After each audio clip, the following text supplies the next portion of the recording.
All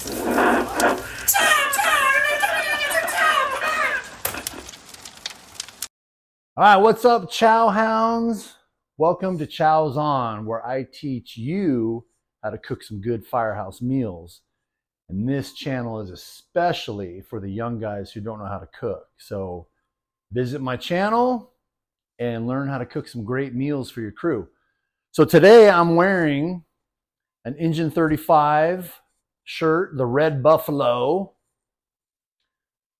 This is my station. I'm the captain of Engine 35 A shift, and this is the Red Buffalo. And C shift wanted to name it the Buffalo, the Red Buffalo, specifically because buffaloes lay down their lives in service of others. So that's kind of us as firefighters. So check out this shirt. Pretty cool. All right, so today I'm going to teach you guys how to cook a pork butt / shoulder. All right, now we're going to shred this pork, and you can do anything with this pork, okay? I've made enchiladas, I've made tacos, I've made nachos, I've made salads, I've made pulled pork barbecue sandwiches. So this is a very versatile piece of meat that is going to go far in a firehouse. Now remember, what's our rule of thumb? Half a pound per guy, okay? So I have a 9-pound pork here. So I could feed, wait, I'm probably gonna do the math wrong. I could feed 18 guys with this, all right? But remember, you always wanna have more than enough than not enough, because guys like to come back and munch on some food throughout the night, especially if there's a fire. And the oncoming shift always appreciates it when they come in the morning and there's some leftovers in the fridge, because guys like to eat in the morning before the shift, all right? So remember that. Cook more than enough as opposed to not enough. If you don't feed those firemen, they're gonna get mad. Okay, so this is what you need. You obviously need a pork butt. And then I have a garlic clove, a sweet onion, a white onion. We have chicken bouillon. You guys know by now, I love cooking in chicken bouillon, man. It brings out a lot of flavor. I got pork butt rub, and you're gonna need a meat thermometer, okay? Because the internal temperature of this meat has to get to 205 degrees. And technically it's between 195 and 205. I always go to 205. When you get to that temperature, it breaks down the connective tissue, so it's easy to shred up, all right? And it's real juicy and moist. You're gonna need some Reynolds wrap to cover the pork butt, and you need a pan. All right, a lot of guys, they'll smoke it, they'll grill it, and you can do that. That's awesome. I love cooking my meats in the oven, sitting in chicken bouillon juice, because all that chicken bouillon just soaks up, and the pork just soaks up all the chicken bouillon, and it comes out really flavorful and very juicy, all right? So I'm also gonna do something different today. I'm gonna experiment. I'm gonna take it to the grill and I'm gonna sear it, because I like that little charring outside of it. So we're gonna sear it, char it a little bit, and then we're gonna come in here, put it in here in this pan, and we're gonna put some chicken bouillon in it, and we're gonna bake it, all right? So if you look up on Google and stuff, they say cook it at 225 for 1.5 to 2 hours per pound of meat. I'm cooking mine at 275 today because I need to cook it a little faster, all right? Because this size of pork butt technically would take 13 and a half hours. It's almost noon here. So I'm gonna cook it at a little higher temperature until it gets to 205, all right? Something else you gotta do, so turn on your grill, get your grills heating, turn on your oven to 225 or 275, whichever one you wanna do. I'm doing 275 today. And get a pot of water boiling for your chicken bouillon, okay? So let's start off with, you get your pork butt out of its plastic wrap, dry it off, okay? You want to get all this juice off it. You want this thing dry so you can put your rub on there. So pat it down with a paper towel, get all the sides, get it as dry as you can, dry as you want. There's always some on the cutting board. All right. Then we want to get our pork butt rub. Generously put this stuff on.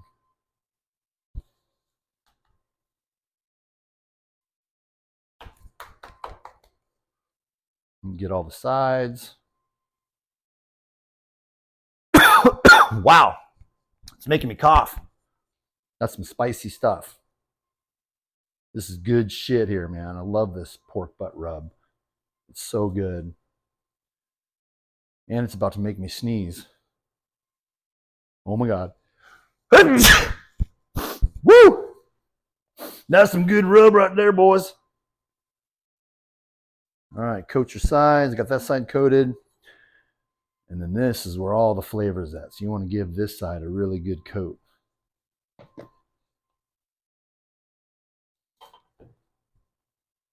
It's making me want to cough again. All right. Then they say, put your fat side up, because as it cooks, that fat is going to go down into the meat, and it's going to flavor the meat even more, right? So now you want to wash your hands, because we're going to start chopping up our onion and our garlic. I'm going to set this to the side, and I'm going to grab a new cutting board. If you don't have a second cutting board, just wash off the one you just used. Duh. Okay. So let me get a bowl. I'm going to start off with my onion.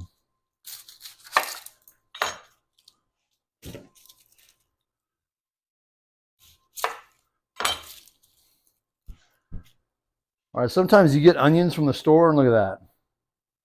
They're a little old, so just cut that part out. There you go. We got a good spot right there. So this, you don't have to, but I'm going to dice this. I'm going to dice the onion because I'm going to use the onion. I'm going to use the onion in the final meat. So we're going to cook the onion in the meat. So it's going to soak up all those juices and flavors. And then we're going to put the onions, after we shred up our meat, we're going to put the onions back in the meat. And it's going to be a part of our yumminess. So chop it up as best as you can. It doesn't have to be too diced or too fine.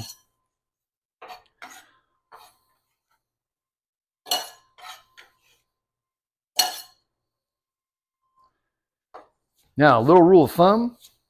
See how I'm rocking this knife? I'm running back and forth, right? I'm keeping my fingers out of the way. And then when I get to this point, I leverage my knife like this. And I go back and forth. See? I go to the right, and I come back to the left, move my knife around. And you can even turn your knife this way. When you leverage it with your hand, you can go any which way you want. It's a little tip and trick that I've learned over the years. And then I start going left and right. Get those little stragglers trying to jump away. There's always little stragglers that try to run from you. They pop off onto the floor. Don't worry about that. You're feeding firemen. Just pick them up off the floor and throw them in. I'm just kidding. I'm just kidding. Unless it's bacon. Bacon has an unlimited, you know how you say 5-second rule? Bacon has an unlimited rule for me. It could be on the floor for 5 minutes. I'm going to eat that shit. All right. Might have a little case of the diarrhea afterwards, but it's still bacon. All right. So we get all our white onion cut up. Now let's cut up our sweet onion. Remember our little cut the bottom so it doesn't roll. Remember that little trick I taught you guys, I think, in potato salad? All right, and we keep chopping, we keep dicing.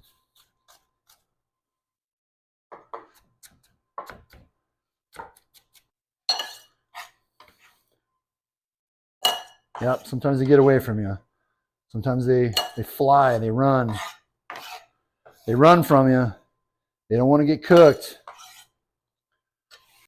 Now we go to our garlic. Now, garlic, man, such a tedious thing.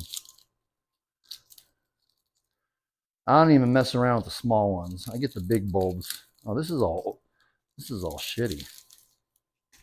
I don't have too much good garlic. There's a good one. It's all right. We're gonna make do with what we got. This is how I do garlic. Put it underneath that, smash it.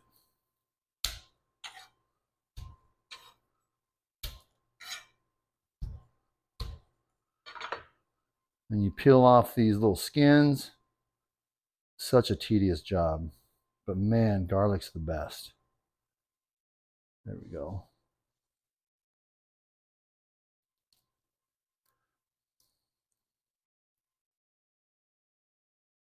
If you don't have that, you don't have to use garlic, or you can send somebody to the store to get some.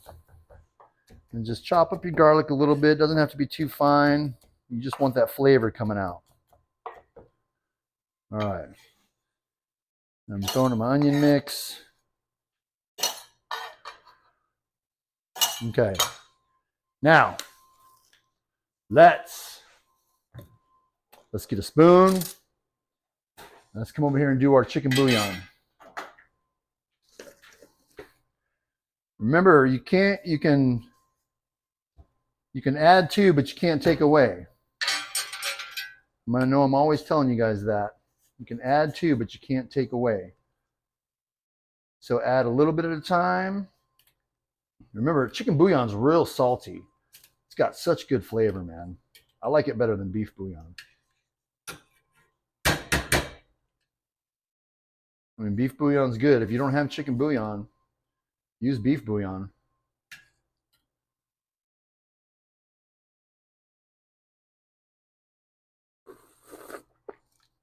Ooh. I've been doing that so long, I get it first try. That's pretty badass. Okay. Now let's grab us, back up a little bit there, babe. Let's grab us a big old spatula. We're going to go out and we're going to put this on the grill and we're going to sear it hot and fast, okay? So let's go on out to the grill. Okay. So let's clean off our grill a little bit.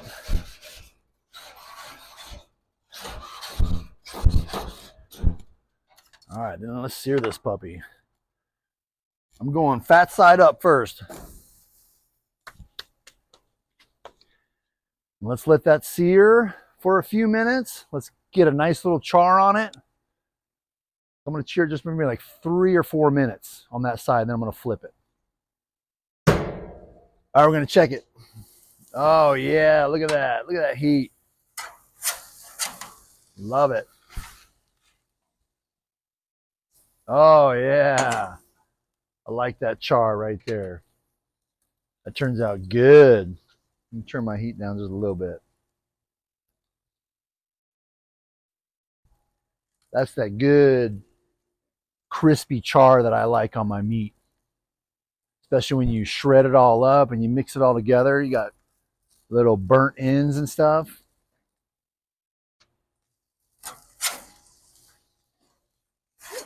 So now we're cooking fat side down. So there's going to be a lot of flame.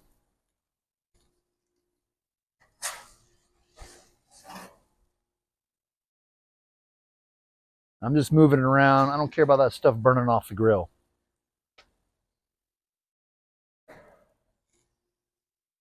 That's just all the fat juices burning up. Oh yeah, there we go.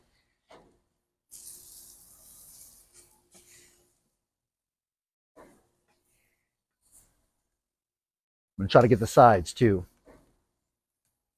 All right. There's enough flame there.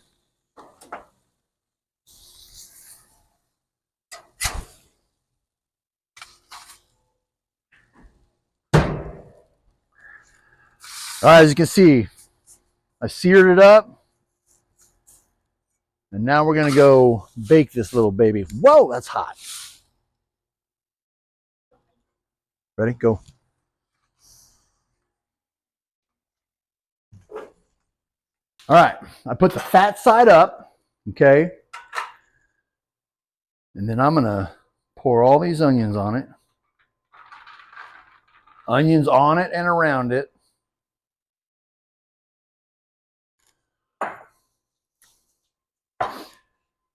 And then I'm going to get my chicken bouillon.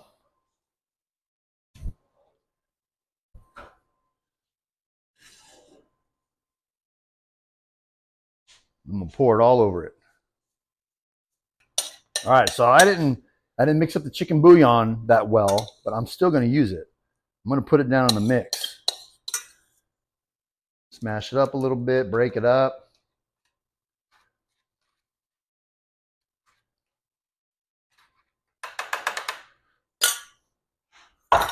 Okay, now let's cover it. Let's cover it with our aluminum foil.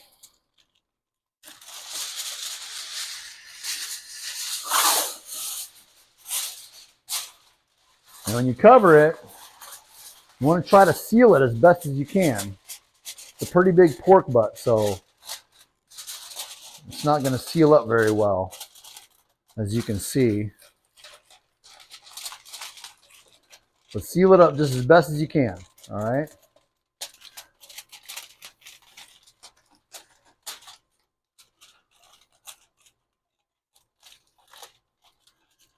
Because remember, when it's sealed, it creates this little convection oven in there. And that air just rotates through and sucks up all that juice and rotates it through the pork butt. So I got it sealed as best as I can. And then let's get our thermometer ready.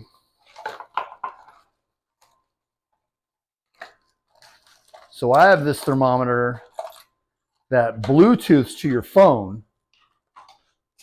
So I can check the temperature of this from my phone without ever opening the oven door. Because I've heard this saying before, if you're looking, it ain't cooking, right? You open up that oven door, you let out the heat, and then you check the temperature, and then you close it, and then it's got to heat up again. So I understand if you don't have one of these Bluetooth thermometers, you got to do what you got to do. But, so I'm going to stick it in to where that hits like the middle of the meat. I'm going to turn it on.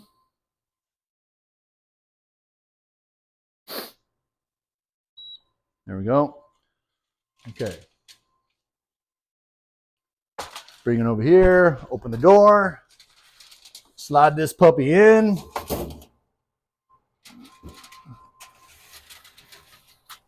All right, she's in there. Now, come check this out. 63 degrees Fahrenheit. We'll come back and check every so often, and we'll see how she cooks. Get a picture of the, actually get a picture of my watch. It's 12:11 right now. So we're going to see how long it takes to cook a 9-pound pork butt at 275. All right. See you guys in a few minutes.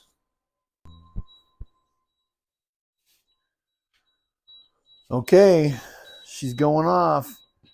She's going off at 201. I had it set for 200.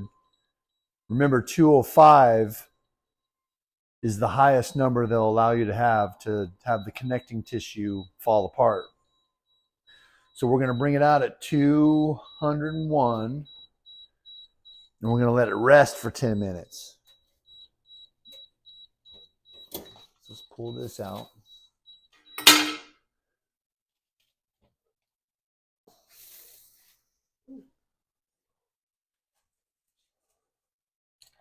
All right, so we're going to set it there. We're going to let it rest for 10 minutes. And then we'll come back and unveil it and see what we got. All right, so we've let our pork rest for 10 minutes. So I'm going to grab 2 forks. And then let's unveil our pork. look at that. Look at that, baby. Yeah. Keep filming that, Mama. I'm going to get me a spatula to get it out.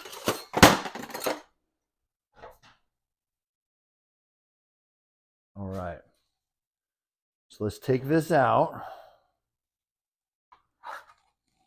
And then got my strainer over here. I'm going to strain out the onions and stuff. Whoa.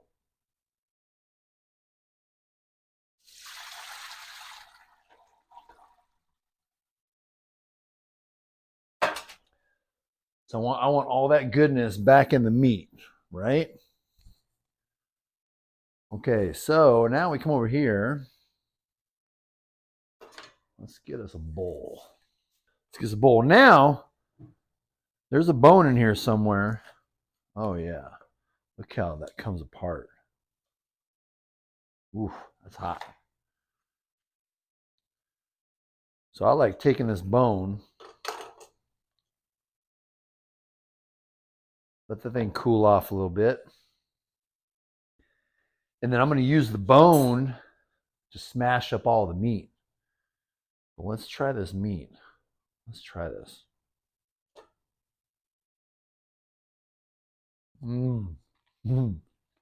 So good. Holy cow. Oh man, that's good. Whoa, that's hot. Let's give some to the queen.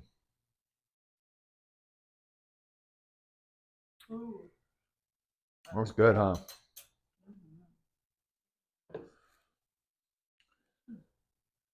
All right, so I just start smashing. Smash it up. Now, as you smash it up, there's going to be like chunks of fat in there and stuff. You can pick that out and toss that to the side or feed it to your dogs. You see my dogs over here? They're all begging for stuff. Whew, that bone is hot. So like there's some real fatty stuff right there. See that? So I'm throwing that off to the side. I'll give that to my dogs. I'll kind of go through here and pull out all the fatty stuff. The other stuff I'm going to keep though.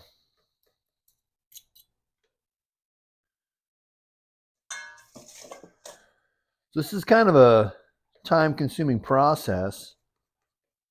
But if you're at the station, you have a bunch of hands helping, shredding goes fast. Especially if you have booters. Booters and riders. They should always be in there helping you cook anyways. But normally, your crew will jump in and help you cook out. Cook, shred, chop, dice, slice. Remember, I told you guys many times, the kitchen firehouse is where a lot of fellowship is done and a lot of bonding and a lot of brotherhood is created. It's where we learn about the new guys. It's where we tell old war stories. We talk about our families. We talk about our kids. We talk about everything. Anything you can think of, we talk about it in the fire kitchen. So if you're in there by yourself, that's too bad. Somebody should be in there helping out, doing some fellowship. So like I was saying before, you guys can do anything with this. One of my go-to favorites is enchiladas. So like my wife loves green chili enchiladas, so I'll use green sauce, but my personal favorite is red enchiladas. So I'll use a red sauce, like at the fire station. I'm putting all this burnt in stuff in there. That stuff's awesome. You can make enchiladas, you can make tacos, you can make nachos. Tonight, me and my wife, we're trying to get ready for Cancun. Trying to get some abs before we go to Cancun. So we're going to do a carnita salad. Put it on a bed of lettuce with some vegetables and all that good stuff and create a carnita salad. But I think I already said you can do nachos. And also, in one of these upcoming episodes, I'm going to show you guys how to make Dr. Pepper barbecue sauce and how to take that Dr. Pepper barbecue sauce and mix it with this pork and make pulled pork sandwiches. And that's a great meal to make for like 4th of July, Labor Day, Memorial Day, hell, any Sunday, any football Sunday, pulled pork sandwiches with Dr. Pepper barbecue sauce. Pretty damn delicious. All right, so we'll take a break right here and I'll shred this up. You guys keep shredding on your end and we'll talk about the finished product. All right, see you guys in a few minutes. All right, so now we're going to take my onions, my garlic, and I'm going to put it back in the mix. All right, so we got that in the mix. Mix that all in there. So there it is, guys. Pulled pork. And it is delicious. So juicy and good. You're going to love it. And in some of my upcoming episodes, I'll show you enchiladas. I'll show you tacos. I'll show you pulled pork sandwiches, like I said before. I'll show you how you can turn this into a lot of different meals for your fire crew, right? But there's the basic right there. That's how to cook a pork butt. So pork butts on sale all the time at the grocery stores. So go get you a pork butt and fix it for your crew, man. They're going to love you for it, all right? So until next time, my chow hounds, I will see you on the flip side. Bye.